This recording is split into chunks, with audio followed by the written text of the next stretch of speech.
Alyvuojant kraštus teptuku, alyva dažnai nuteka, palikdama nubėgimus ir dėmes. Naudokite volelį ir iš karto nuvalykite perteklinę alyvą šluoste. Nelaukę, kol paviršius išdžius. Valykite pagal medienos raštą. Tai užtikrins geriausią rezultatą. Skirtumas akivaizdus. Švarūs kraštai prieš matomas nubėgimų žymes.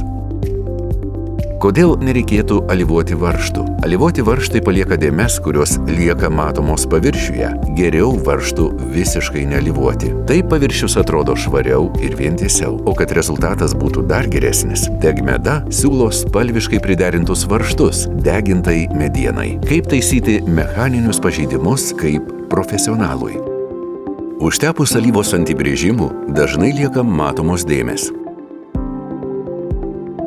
Alyvą tepkite tik ant pažeistos vietos smulkiu teptuku ir iškart nuvalykite perteklių šluoste. Taip išvengsite džiūvimo žymių ir dėmių. Nedideli technikos patobulinimai lemia didelį skirtumą.